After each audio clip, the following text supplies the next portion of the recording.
Hi friends, ബൈത്തുൽ ഗാർഡനിൻ്റെ പുതിയൊരു വീഡിയോയിലേക്ക് എല്ലാ പ്രിയപ്പെട്ട കൂട്ടുകാർക്ക് സ്വാഗതം.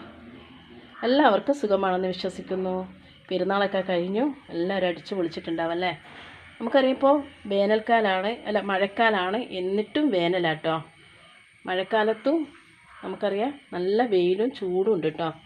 അപ്പോൾ ഇന്നത്തെ വീഡിയോ ഏകദേശം കാണുമ്പോൾ ഒരുപോലുള്ള 3 ചെടികളെക്കുറിച്ചാണ്, അവരുടെ കെയറിങ്, അതുപോലെ തന്നെ പ്രൊപ്പഗേഷൻ മെത്തേഡെല്ലാം പറയുന്ന ഒരു ഡീറ്റെയിൽ വീഡിയോ ആണ് ഞാൻ ചെയ്യുന്നത്. അതുകൊണ്ട് തന്നെ വീഡിയോ ആരും സ്കിപ്പ് ചെയ്യാതെ മുഴുവനായിട്ടും വാച്ച് ചെയ്യണേ.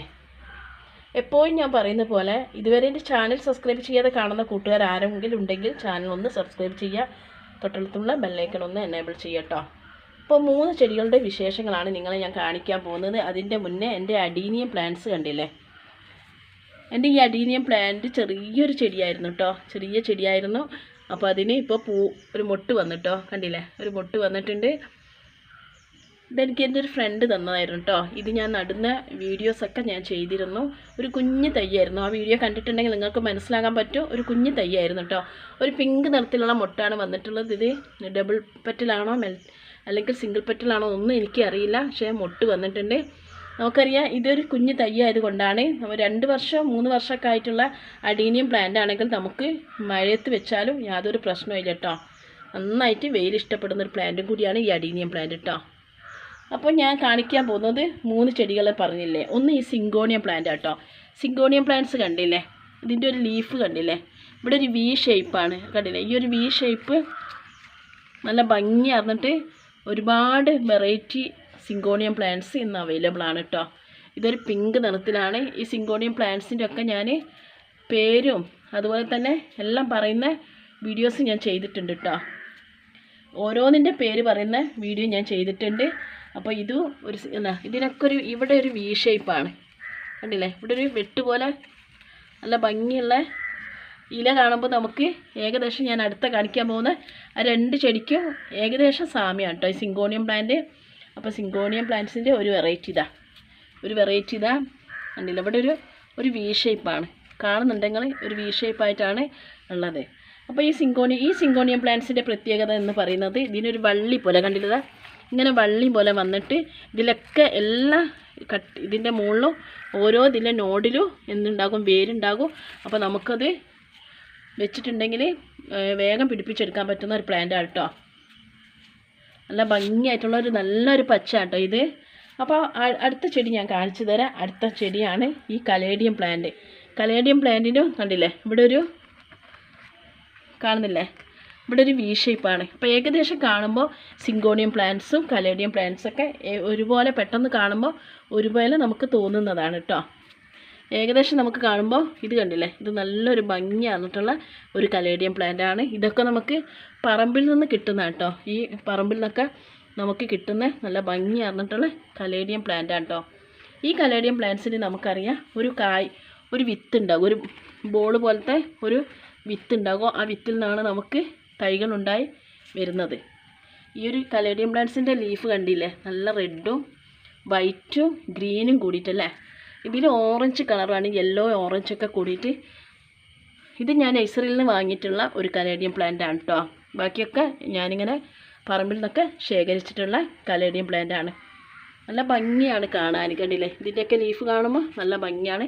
ഇതിനൊക്കെ ഒരു കിഴങ്ങുണ്ടാകും. നമ്മളൊരു കലേഡിയം പ്ലാന്റ് നട്ടിട്ടുണ്ടെങ്കിൽ ആ ചെടി ഉണങ്ങിപ്പോയാലും നമുക്ക് വീണ്ടും കുറേ കഴിഞ്ഞിട്ടുണ്ടെങ്കിൽ അതിൽ നിന്ന് തൈകൾ വരുന്നത് കാണാൻ പറ്റുന്നതാണ് കേട്ടോ.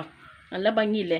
ഇതൊക്കെ ഒരു കലാകാരൻ്റെ ഒരു പെയിൻറ്റിങ് ഒക്കെ വാരി വിതറിയ പോലെ ഉണ്ട് കേട്ടോ. ഗ്രീനിൽ ഈ ഒരു റെഡും വൈറ്റും നല്ല ഭംഗിയാണ് കാണാൻ. നമുക്ക് ചട്ടിയിലൊക്കെ ആക്കിയിട്ട് നമുക്ക് ഇൻഡോറിലൊക്കെ സെറ്റ് ചെയ്യാൻ പറ്റുന്ന നല്ലൊരു പ്ലാന്റ് ആട്ടോ. അപ്പോൾ ഈ ചെടിക്ക് നമുക്കറിയാം വെയിൽ ഒട്ടും ഇഷ്ടമല്ല. അപ്പോൾ നേരത്തെ ഞാൻ കാണിച്ച സിങ്കോണിയം പ്ലാന്റ്സിനും ഇതിനൊന്നും വെയിൽ ഒരുപാട് ഇഷ്ടമില്ല, പക്ഷേ മഴ നന്നായിട്ട് ഇഷ്ടമുള്ള ഒരു പ്ലാന്റാണ് കലേഡിയം പ്ലാന്റ്. അടുത്തതാണ് അലോക്കേഷ്യ പ്ലാന്റ്. അലോക്കേഷ്യ പ്ലാന്റിനും കണ്ടില്ലേ, ഇവിടെ ഒരു വി ഷേപ്പിലൊരു വെട്ടാണ്. ഏകദേശം ലീഫൊക്കെ ഇതുപോലെയാണ്, പക്ഷെ ഇതിന് നല്ലൊരു കട്ടിപ്പ്, നല്ലൊരു ഭംഗിയാർന്നിട്ടുള്ള തിളങ്ങുന്നൊരു സൈസിലാട്ടോ. അടുത്തൊരു അലോക്കേഷ്യ പ്ലാന്റാണിത്. ഇതിൻ്റെ കണ്ടില്ലേ, ഈ ഒരു ഭാഗം, ഈ ഒരു പോർഷൻ നമുക്ക് വി ഷേപ്പായിട്ട് നല്ല ഭംഗിയാർന്നിട്ട് ഇതിലും കിഴങ്ങുന്നതാണ് കേട്ടോ. കിഴങ്ങാണ് ഇത് തൈ ഉണ്ടായി വരുന്നത്. ഇതിലിപ്പോൾ കുഞ്ഞ് തൈകൾ ഉണ്ടാകുന്നുണ്ടല്ലേ, അതാ കണ്ടില്ലേ, ഈ ഒരു ഗ്രോ ബാഗിൽ ഇതിൻ്റെ തൈകളാണ് ഉണ്ടാവുന്നത്. അപ്പോൾ ഇതൊരു വേറൊരു അലോക്കേഷ്യ പ്ലാന്റ് കേട്ടോ. ഇതിൻ്റെ ലീഫ്, ഇതിൻ്റെ ബാക്ക് സൈഡ് നോക്ക്, നല്ലൊരു പർപ്പിൾ കളറായിട്ട് ഇതിന് ഈ ഒരു ഭാഗത്ത് നമുക്കറിയാം വി ഷേപ്പാണ്. ഇതിൻ്റെ ഇലകൾക്ക് കുറച്ച് നല്ല വലുപ്പമുണ്ട്. എൻ്റെ അടുത്ത് 4 വിധത്തിലുള്ള അലോക്കേഷ്യ പ്ലാന്റ് ഉള്ളത്. ഇതൊരു വേറൊരു ടൈപ്പാണ്, കണ്ടത്, ഇത് ഒരു വേറൊരു ടൈപ്പാണ്, കാണിച്ചതാ കണ്ടില്ലേ, ഇതൊരു വേറൊരു ടൈപ്പാണ് കേട്ടോ.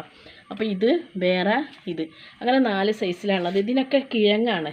ഇതിനും നമുക്കറിയാം കലേഡിയം പ്ലാന്റ്സിനും കിഴങ്ങിൽ നിന്നാണ് തൈകൾ ഉണ്ടായിട്ട് വരുന്നത് അല്ലേ, കിഴങ്ങിൽ നിന്ന് നമുക്ക് തൈകളുണ്ടായി വരുന്നതാണ്. അപ്പോൾ ഇവർക്ക് വെയിൽ ഒരുപാട് ഇഷ്ടമില്ല, പക്ഷേ മഴവെള്ളം തട്ടിയാലും യാതൊരു പ്രശ്നമില്ലാത്ത ചെടിയാണ് കേട്ടോ ഇത്. അപ്പോൾ ഈ ഒരു 3 ചെടിയെക്കുറിച്ചിട്ടാണ് ഞാൻ നിങ്ങളെ മുന്നിൽ പറയുന്നത്. കാരണം നമുക്ക് ഒരുപോലെ ഏകദേശം എനിക്കിങ്ങനെ തോന്നുന്നുണ്ട്, നിങ്ങൾക്ക് എങ്ങനെയാണെന്നറിയില്ല, ഏകദേശം നമുക്ക് ഒരുപോലെ തോന്നിക്കുന്ന നല്ലൊരു പ്ലാന്റ് കേട്ടോ ഈ 3ഉം. അതുപോലെ തന്നെ ഇതൊക്കെ നമുക്ക് ഇൻഡോറിൽ സെറ്റ് ചെയ്യാൻ പറ്റുന്ന നല്ലൊരു പ്ലാന്റാണ്. ഇതിങ്ങനെ നീണ്ടു പോണ ഭാഗങ്ങളൊക്കെ നമുക്ക് കട്ട് ചെയ്ത് അല്ലെങ്കിൽ ഈ ചട്ടിയിലേക്ക് തന്നെ ഉള്ളിലേക്ക് വെച്ച് കൊടുത്തിട്ടുണ്ടെങ്കിൽ നമുക്ക് ഇത് ബുഷിയാക്കി എടുക്കാനും പറ്റും, നമുക്ക് ഇൻഡോറിൽ സെറ്റ് ചെയ്യാൻ പറ്റുന്നതാണ് കേട്ടോ. നല്ല രീതിക്ക് തന്നെ നമുക്ക് ഇൻഡോറിൽ സെറ്റ് ചെയ്യാൻ പറ്റുന്നതാണ്. അപ്പോൾ ഇതൊക്കെയാണ് ഞാൻ പറഞ്ഞ ഒരുപോലെ തോന്നിക്കുന്ന 3 പ്ലാന്റിൻ്റെ വിശേഷങ്ങൾ കേട്ടോ. ഇവർക്ക് എപ്പോഴും നമ്മൾ വളങ്ങളൊന്നും ചെയ്യേണ്ട ആവശ്യമില്ല, എങ്കിലും നമ്മൾ മാസത്തിൽ ഒരു പ്രാവശ്യമെങ്കിലും നമ്മൾ വളം കൊടുക്കേണ്ടത് അത്യാവശ്യമാണ്. ഇനിയിപ്പോൾ വളം കൊടുത്തിട്ടില്ലെങ്കിലും ഇവർ ഉണ്ടായിക്കോളും കേട്ടോ. ഒരുപാട് കെയറിംഗ് ഒന്നും ആവശ്യമില്ലാത്തൊരു പ്ലാന്റ് കേട്ടോ. അപ്പോൾ എല്ലാവർക്കും എൻ്റെ വീഡിയോ ഇഷ്ടപ്പെട്ടെന്ന് വിചാരിക്കുന്നു. ഇഷ്ടപ്പെട്ടാൽ ലൈക്ക് ചെയ്യുക, കമൻറ്റ് ചെയ്യുക, ഷെയർ ചെയ്യുക.